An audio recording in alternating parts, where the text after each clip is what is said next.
केवल 6,16,300 प्रति माह।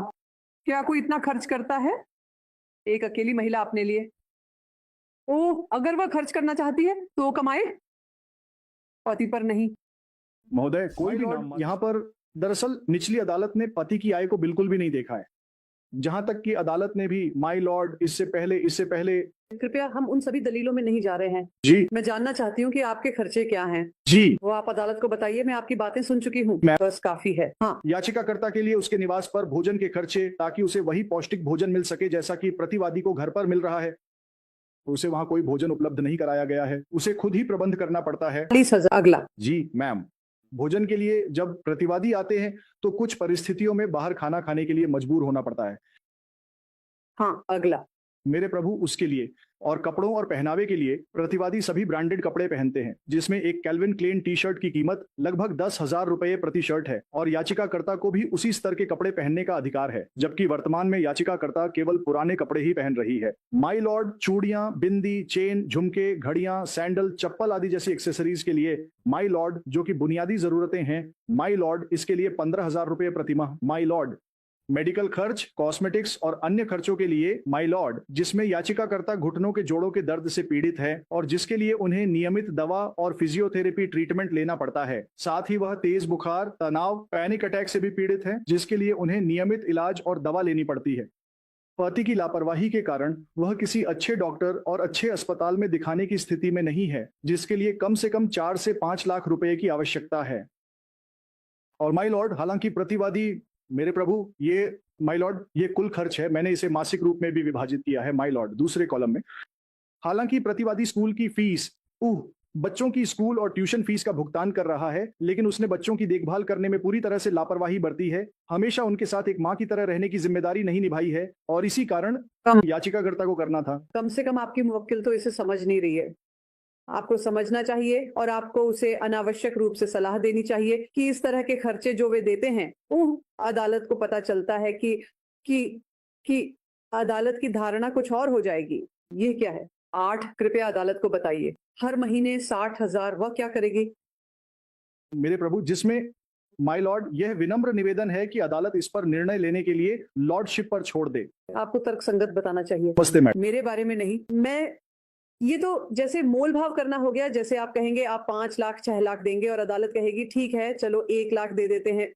ये तरीका नहीं है। आपको अदालत के सामने वास्तविक आंकड़ों के साथ आना चाहिए। ये सब क्या है? नहीं माय लॉर्ड, जिसमें मैंने स्पष्ट रूप से श्रेणीबद्ध किया है कि ये सब आवश्यक है उसकी प्रतिबद्धता के लिए माय लॉर्ड, और माय लॉर्ड उसके ऊपर लोन भी है जिसमें उसे वह चुकाना है। वह दस्तावेज भी मैंने प्रस्तुत किया है, गोल्ड लोन, जीरो अन्य लोन और अन्य हैंड लोन जो उसने मैनेज किए हैं और जो उसकी बैंक स्टेटमेंट में उसकी मां द्वारा जमा किए गए हैं। आप 6,16,300 प्रति माह चाहते हैं? महीना खर्च के रूप में। माय लॉर्ड, नहीं, मेरी विनम्र प्रार्थना माननीय न्यायालय के समक्ष है कि वह ऐतिहासिक निर्णय जिसमें सुप्रीम कोर्ट ने यह माना है। हाँ, कृपया आगे बढ़िए। हाँ, तो पहले मामले में माय लॉर्ड, जिसमें स्पष्ट रूप से कहा गया है कि भरण पोषण, अंतरिम भरण पोषण और भरण पोषण के कानून। संबंधित पैरा, हेड नोट नहीं। हाँ, संबंधित पैरा पर आइए। हाँ माय लॉर्ड, नंबर के संबंध में माय लॉर्ड, पैरा नंबर में माय लॉर्ड जो पहले पेज के हेड नोट में है। हमें यह न पढ़े, आदेश पर चलते हैं। यह विस्तार से दिया गया है और यही आदेश है। वो क्या है? वह किसी संपादक का। ओह, हेड नोट नहीं पढ़ा जाएगा, यह विस्तार से समझाया गया है। कहाँ? माय लॉर्ड, उस ऐतिहासिक निर्णय में जहां इससे सहायता मिली है, लेकिन इस निर्णय के कारण भारत में इस धारा के तहत जिम्मेदारी शुरू हुई है। यह अनिवार्य कर दिया गया है ताकि प्रत्येक पक्ष को अपनी आय का विवरण दाखिल करना अनिवार्य हो, क्योंकि भरण पोषण की राशि आय के स्रोत के आधार पर दी जाएगी। अब फिर से यह न्यायालय आप दोनों में से किसी एक या दोनों को सुनेगा। आप पहले ही यह तर्क कर चुके हैं कि उसने कुछ हिसाब नहीं दिया। ये सब आपने तर्क किया था। नहीं, मैं नहीं हूं। मैं क्यों हूं मेरे प्रभु? ट्रायल कोर्ट ने इन सभी पहलुओं पर विचार करने में गलती की है। भरण पोषण की वह राशि जो उसे चाहिए थी वह आदेशित नहीं की गई है। आप राजनीश बनाम नेहा पर निर्भर कर रहे हैं, जो आपकी संपत्ति और देनदारियों के दाखिले की बात करता है। और आपने शिकायत कहाँ की? मुकदमे से पहले आपने अपने खर्चों के लिए विवरण कहाँ दाखिल किया था? नहीं, मुझे लगा असल में आपके खर्चे क्या हैं, जिसमें देनदारियों में आपके खर्चे भी शामिल होते हैं। हाँ माय लॉर्ड, मैंने ये कहा है कि जैसा आप कहते हैं हम प्रकाशित करें। माय लॉर्ड, मुझे ये सामान्य रूप से कहना चाहिए। माय लॉर्ड, कहीं भी सेक्शन में स्वतंत्रता नहीं है। नहीं। आप विशेष रूप से एक निर्णय पर निर्भर हैं, समझ रहे हैं? जब आप विशेष रूप से किसी निर्णय पर निर्भर करते हैं तो आपको उसे विशेष रूप से ही पालन करना चाहिए, सामान्य रूप से नहीं। संपत्ति और देनदारी में मैंने वह सारी जानकारी दी है जो संपत्ति और देनदारी में मांगी गई है, जैसा कि सुप्रीम कोर्ट द्वारा निर्देशित किया गया है। आइए हम निर्णय को थोड़ा ध्यान से देखें। जरा सोचिए, वह निर्णय आखिरकार कहाँ है? क्या आप उसे देख पा रहे हैं? सोचिए और बताइए। ये अनुच्छेद में आता है। पहले पृष्ठ में अनुच्छेद संख्या 63 पढ़िए। अंतरिम भरण पोषण का भुगतान। ये कौन सा जर्नल है? एसएससीसी। माय लॉर्ड, ये IR SSCC हर जगह रिपोर्ट हुआ है, ऊपर दिया गया संस्करण। आप किस पर निर्भर? सर्वोच्च आज मैं नहीं। अंतरिम भरण पोषण का भुगतान है, वो आपने पढ़ा। एक और प्रति है, राजनी बनाम सुखदेव की एक और प्रति है ना, भुगतान का निर्धारण मानदंड। अंतरिम भरण पोषण का भुगतान। यह अंतरिम भरण पोषण का मुद्दा दलीलों के आधार पर तय किया जाता है, जिसमें कुछ हद तक अनुमान या मोटा आकलन किया जाता है ताकि दी जाने वाली राशि का प्राथमिक रूप से मूल्यांकन किया जा सके। अक्सर देखा जाता है कि दोनों पक्ष बहुत कम सामग्री प्रस्तुत करते हैं, सही विवरण नहीं बताते और महत्वपूर्ण जानकारी छुपाते हैं, जिससे परिवार न्यायालय के लिए अंतरिम भरण पोषण देने के उद्देश्य से वस्तुनिष्ठ आकलन करना कठिन हो जाता है। जहां एक और पत्नी अपनी आवश्यकताओं को बढ़ा चढ़ाकर बताने की प्रवृत्ति रखती है, वहीं पति अपनी वास्तविक आय को छुपाने की प्रवृत्ति रखता है। इसलिए यह आवश्यक हो गया है कि कार्यवाही को सुव्यवस्थित करने के लिए एक प्रक्रिया निर्धारित की जाए, क्योंकि आश्रित पत्नी, जिसकी कोई अन्य आय का स्रोत नहीं है, उसे अंतरिम भरण पोषण प्राप्त होने तक अपने माता पिता या रिश्तेदारों से उधार लेकर खुद और नाबालिग बच्चों का पालन पोषण करना पड़ता है।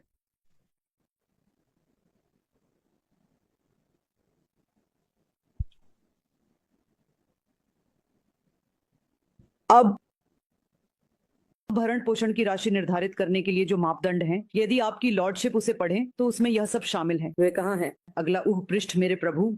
उपखंड 3 अर्थात रोमन 3 मेरे प्रभु। स्थायी भरण पोषण अगला है। भरण पोषण की राशि निर्धारित करने के मापदंड, ये 2 अनुच्छेद अगर आपकी लॉर्डशिप पढ़ें तो अर्थ स्पष्ट है। भरण पोषण की राशि। अंतरिम या स्थायी भरण पोषण देने का उद्देश्य यह सुनिश्चित करना है कि आश्रित जीवन साथी विवाह के विफल होने के कारण दरिद्रता या भटकाव की स्थिति में न पहुंच जाए, और यह दूसरे जीवन साथी को दंडित करने के लिए नहीं है। भरण पोषण की राशि तय करने के लिए कोई निश्चित या कठोर नियम नहीं है।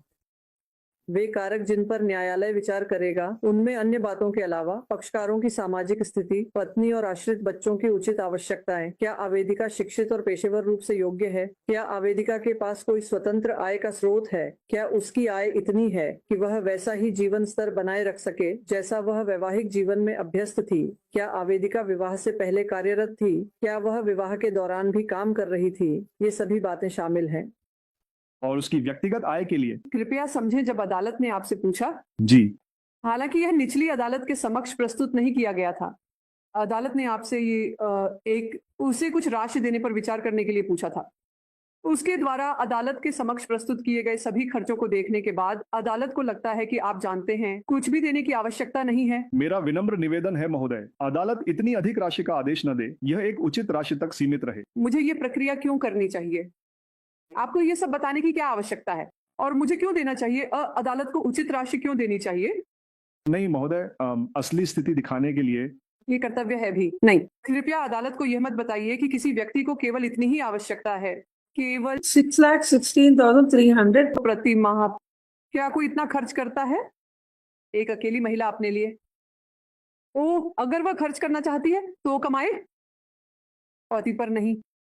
महोदय, कोई भी नाम मात्र की राशि। मैं आपको जो बता रहा हूं, अगर आप अदालत से आदेश चाहते हैं तो मुझे वास्तविक आंकड़े चाहिए, ये लाखों के आंकड़े नहीं। मैं स्वीकृति नहीं दूंगा या फिर आपकी याचिका खारिज कर दूंगा। कृपया अपने मुवक्किल को बताइए ये क्या है। आपकी परिवार के प्रति कोई और जिम्मेदारी नहीं है, आपको बच्चों की देखभाल नहीं करनी है, आप सिर्फ अपने लिए चाहती हैं। आप कहती हैं कि मुझे 6 के साथ 16,000 चाहिए। ये धारा 24 का उद्देश्य नहीं है। और ये पति के लिए कोई सजा नहीं है कि अगर उसका पत्नी से विवाद है तो उसे 6,16,000 दिया जाए। आपको इसे बताते समय तर्क संगत होना चाहिए। ऐसा नहीं है कि मैं कोई भी आंकड़ा बता दूं और अदालत कहे कि अदालत को तो कोई ना कोई राशि देनी ही है। अदालत को आपको यह दाखिल करने के लिए कहने की कोई वजह नहीं थी। मैंने सोचा अगर आप आंकड़ा देती हैं और अदालत समझती है कि आवश्यकता क्या है तो हम उस पर विचार करेंगे, लेकिन 16,300 नहीं। एक अकेली महिला जिसके ऊपर बच्चों की कोई जिम्मेदारी नहीं है,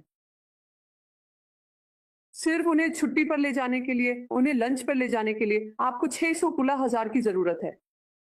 कम से कम मैं जैसा, मुझे सच में हैरानी है कि वह ये सारी श्रेणियां कैसे दे सकती हैं। मुझे लगता है कि उस रजनीश बनाम नेहा मामले में भी किसी को नहीं पता था कि इतनी सारी श्रेणियां उपलब्ध होंगी। बहुत अजीब है। यह आपके लिए अंतिम अवसर है। कोई तर्कसंगत बात लेकर आइए। तर्कसंगत मैं आपको फिर से बता रहा हूं, अगर ये इसी तरह की कोई बात है तो इसे सीधे खारिज कर दिया जाएगा।